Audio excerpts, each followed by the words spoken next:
हमारे देश में जिस तरह से 4 धाम प्रसिद्ध है, उसी तरह से श्रीखंड गांव अपने यहाँ की खूबसूरत पहाड़ियों और श्रीखंड देवता के लिए प्रसिद्ध है। दूर दूर से लोग श्रीखंड देवता के दर्शन के लिए यहाँ आते हैं। इसी तरह एक दिन रॉबर्ट डिसूजा यहाँ घूमने के लिए आता है। अरे वाह, मैंने तो उस गांव के बारे में जितना सुना था, ये तो उससे भी ज्यादा खूबसूरत है। इसीलिए लोग यहाँ आने के लिए बेताब रहते हैं। मन तो कर रहा है गांव में अपना एक घर बनाऊं। रॉबर्ट गांव के चारों तरफ पहाड़ियों को देखने के लिए निकल पड़ता है, जहां पहुंचकर उसे बहुत अच्छा महसूस होता है। वाह, इतनी खूबसूरत पहाड़ियाँ तो मैंने सपनों में भी नहीं देखी है। आज तो बहुत घूम लिया, मजा भी बहुत आया, पर अब बहुत जोरों की भूख लगी है। अगर जल्दी से खाना नहीं मिला तो चक्कर ही आ जाएंगे। हे भगवान, कहीं आसपास अच्छा खाना मिल जाए तो मजा आ जाए। रॉबर्ट खाने की तलाश में निकल पड़ता है। रॉबर्ट को एक ढाबा दिखाई देता है। लगता है पहाड़ी रेस्टोरेंट है। जाकर देखता हूँ, कुछ ना कुछ तो खाने के लिए मिल ही जाएगा। रॉबर्ट ढाबे के अंदर जाता है। क्या कुछ खाने के लिए मिलेगा? हाँ हाँ, क्यों नहीं, बहुत कुछ मिलेगा। क्या चाहिए आपको? यहाँ पर क्या अच्छा मिलता है? यहाँ पर तो सब कुछ अच्छा ही मिलता है। आप एक बार हमें सेवा करने का अवसर तो दीजिए। ठीक है, 2 आलू पराठे लेकर आओ। रॉबर्ट टेबल पर बैठ जाता है। कुछ देर में शिव प्रसाद रॉबर्ट के लिए आलू का पराठा बनाकर देता है। देखते ही देखते ढाबे में बहुत सारे ग्राहक आते हैं। यहाँ तो ग्राहकों की भीड़ लग गई। लगता है इस गांव में कोई दूसरा रेस्टोरेंट नहीं है। अगर मैं यहाँ अपना एक रेस्टोरेंट खोल दूं, तो बहुत पैसे कमा सकता हूँ। रॉबर्ट जल्दी से अपने पराठे खत्म करके और शिव प्रसाद को पैसे देकर यहाँ से सीधे शहर के लिए निकलता है और वहाँ से कर्जा लेकर यहाँ पर एक रेस्टोरेंट बनाता है। आ जाओ, नया रेस्टोरेंट खुला है। बहुत से लोग रॉबर्ट के रेस्टोरेंट में खाना खाने के लिए आते हैं, पर उनको यहाँ का खाना कुछ खास पसंद नहीं आता और वो लोग खाना खाने के लिए शिव प्रसाद के ढाबे पर जाते हैं। ये देखकर रॉबर्ट को बहुत गुस्सा आता है। वो शिव प्रसाद के पास जाता है।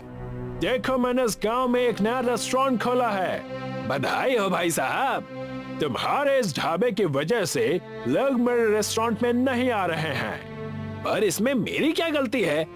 अपना ये ढाबा बंद कर दो, नहीं तो अच्छा नहीं होगा। देखिए भाई साहब, ये हमारे पूर्वजों का बनाया हुआ ढाबा है। इसी से हमारी रोजी रोटी चलती है। अगर इसको बंद कर दूंगा तो हम लोग भूखे मर जाएंगे। शिव प्रसाद की बातें सुनकर रॉबर्ट गुस्से में यहाँ से चला जाता है और अपने मन में सोचता है, लगता है ये ऐसा नहीं मानेगा। अब इसको कुछ अच्छा सा सबक सिखाना पड़ेगा। शिव प्रसाद के ढाबे को तोड़ देता है और जेसीबी से उसको पहाड़ी के पीछे फेंक देता है। अब आएगा मजा। जब बांसुरी नहीं रहा तो बांसुरी कहाँ से बजेगी? अब मेरा रेस्टोरेंट अच्छे से चलेगा और मैं बहुत सारे पैसे कमा लूंगा। रॉबर्ट बहुत खुश था। उसे लग रहा था कि ढाबा टूट जाने से अब सभी लोग उसके रेस्टोरेंट में ही खाना खाने आएंगे, पर उसे ये नहीं पता था कि उसकी ये चाल उस पर ही उल्टी पड़ने वाली है। अगली सुबह जब शिव प्रसाद ढाबे वाली जगह पर पहुंचता है तो देखता है कि ढाबा वहाँ पर नहीं है।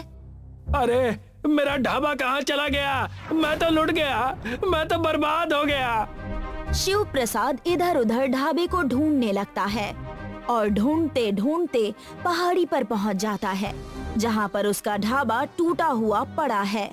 वो उसे देखकर जोर जोर से रोने लगता है। ये मेरे पूर्वजों की निशानी थी, ये सब कैसे हो गया? दूसरी तरफ श्रीखंड भगवान एक फकीर बाबा का वेश बनाकर यहाँ घूमने के लिए आते हैं। वो सबसे पहले रेस्टोरेंट में जाते हैं। बहुत भूख लगी है बेटा, कई दिनों से खाना नहीं खाया, कुछ खाने के लिए दे दो। फकीर बाबा की हालत बहुत खराब है। उनके कपड़े फटे हुए हैं और पैरों में चप्पल भी नहीं है। अरे भिखारी बुड्ढे, यहाँ अंदर कैसे घुस गया तू? निकल जा यहाँ से। बेटा ऐसा मत बोलो, मैं भूखा हूँ, मुझे खाना खिलाओगे तो पुण्य मिलेगा। अबे बुड्ढे, ये रेस्टोरेंट अमीरों के लिए है, तुम जैसे भिखारियों के लिए नहीं। चल निकल जा यहाँ से। रॉबर्ट फकीर बाबा को रेस्टोरेंट से बाहर निकाल देता है। फकीर बाबा पैदल चलते हुए पहाड़ी की तरफ जाते हैं, जहाँ शिव प्रसाद ढाबे के सामने बैठकर रो रहा है। कुछ खाने के लिए दे दो बेटा, बहुत दिनों से भूखा हूँ। बाबा मेरे पास आपको खिलाने के लिए कुछ भी नहीं है। बेटा मैं तो एक भूखा साधु हूँ, प्यार से बासी खाना भी खिलाओगे तो वो भी खा लूंगा। मेरा सारा खाना खराब हो चुका है, ये देखिए खाना बनाने का सामान भी नीचे जमीन पर बिखरा हुआ है। फकीर बाबा देखते हैं कि ढाबे के अंदर का रखा हुआ सारा राशन जमीन पर चारों तरफ बिखरा पड़ा है। बेटा अगर तुम चाहो तो इसे ही बटोर कर इस फकीर का पेट भर सकते हो। ठीक है बाबा। शिव प्रसाद जमीन पर बिखरा हुआ राशन समेटता है। वो फकीर बाबा को खाना खिलाता है, जिससे फकीर बाबा की भूख मिट जाती है। तुमने एक भूखे फकीर को खाना खिलाया है, उसकी भूख मिटाई है। ईश्वर तुम्हारे सारे दुख दर्द मिटा देगा। फकीर बाबा की दुआ पूरी होने पर ढाबे के चारों तरफ एक बहुत बड़ा इंद्रधनुष बन जाता है। ईश्वर तो मुझसे नाराज है बाबा, देखिए ना मेरे ढाबे का क्या हाल हो गया है। शिव प्रसाद पीछे अपने ढाबे की तरफ देखता है तो वो चौंक जाता है, क्योंकि ढाबा पूरी तरह से इंद्रधनुष से ढक गया है और बहुत खूबसूरत दिखाई दे रहा है। ये तो चमत्कार हो गया। लगता है ईश्वर तुम्हारी मदद करना चाहते हैं। पर ये इंद्रधनुष तो कुछ ही समय में गायब हो जाएगा। क्या श्रीखंड भगवान इस जगह से गायब हो गए हैं? नहीं, वो हमेशा से यही हैं और हमेशा यही रहेंगे। अगर श्रीखंड भगवान हमेशा यही रहेंगे तो उनका आशीर्वाद और ये इंद्रधनुष भी तुम्हारे साथ हमेशा रहेगा। इतना कहकर फकीर बाबा यहाँ से जाने लगते हैं। शिव प्रसाद उन्हें जाते हुए देखता है।